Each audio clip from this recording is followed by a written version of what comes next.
Never thought a single sentence could make the room feel smaller. The music faded, the laughter blurred, and suddenly it was just me, my boss, and a choice that felt impossible. What would you do if kindness was the only light in a moment that felt completely wrong? That night taught me something I didn't expect. It taught me that kindness isn't weakness. Sometimes, kindness is the bravest thing you can offer, especially when everything inside you is shaking. Before we begin, if you enjoy real lifestyle stories that touch the heart, take a moment to subscribe, like this video, and share your thoughts in the comments. Your support helps our channel, MS Tales, continue bringing stories that remind us how powerful kindness can be. I was never meant to be at that bar. It was a Thursday night in Chicago, cold enough to sting your face, and I just finished a double shift at the hotel where I worked the front desk. My feet hurt, my head ached, and my bank account was still one emergency away from panic. A coworker convinced me to stop by a small neighborhood bar for one drink. Just one, she said. You deserve it. I sat at the counter, nursing a soda water, scrolling through my phone, thinking about my mom back home in Ohio and the bills waiting on my kitchen table. I didn't notice him at first, then I heard my name. I turned and froze. It was Mr. Dalton. My CEO. The man whose name was on the building. The man who signed the checks.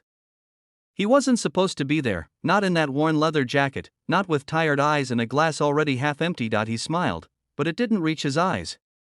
He leaned closer, too close, and whispered the words that would echo in my head for weeks, "Take me home or you're fired."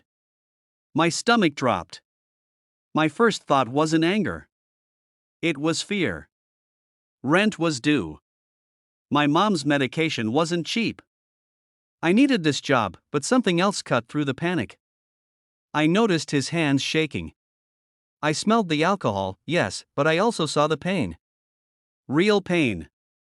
The kind you don't fake. I swallowed hard and said quietly, "Sir, I think you've had too much to drink." His smile faded. For a second, I thought he'd explode.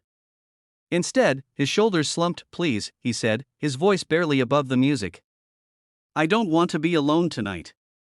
That's when I realized this wasn't about power.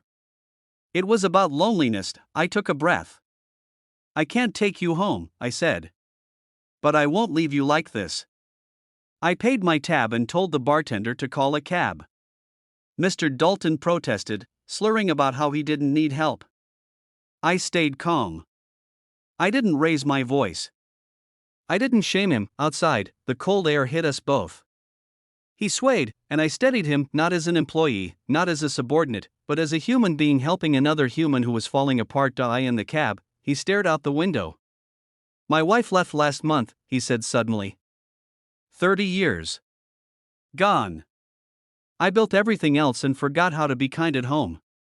I didn't know what to say. So I listened. We arrived at his building. I made sure he got inside safely. At the door, he looked at me with tears in his eyes. "I'm sorry," he said. What I said was wrong. I nodded.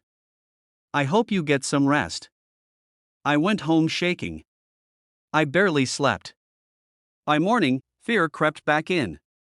What if he didn't remember apologizing? What if kindness cost me my job? The next day at work felt endless. Every time my phone buzzed, my heart jumped.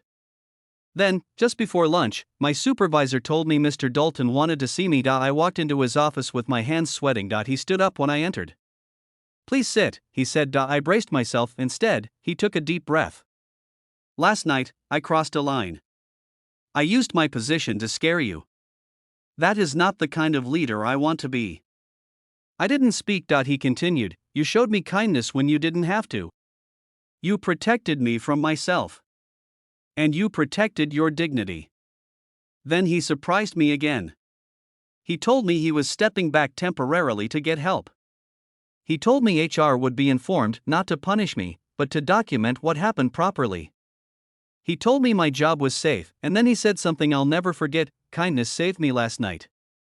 Word spread quietly. Not gossip, reflection. Mr. Dalton came back months later changed. He apologized publicly at a staff meeting, not naming me, but owning his mistake. He started a mentorship and mental health program for employees. Policies changed. People felt seen. As for me, I was promoted 6 months later. Not because I stayed silent. Not because I accepted mistreatment.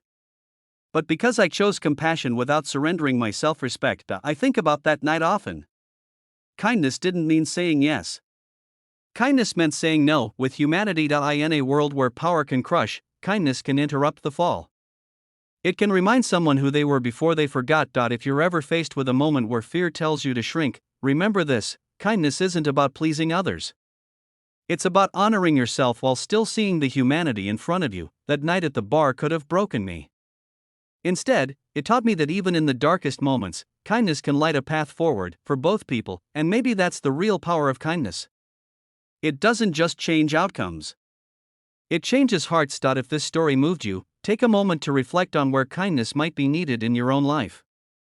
Sometimes, the smallest act can become the turning point in someone else's story. Let's keep choosing kindness and spreading it, one brave moment at a time.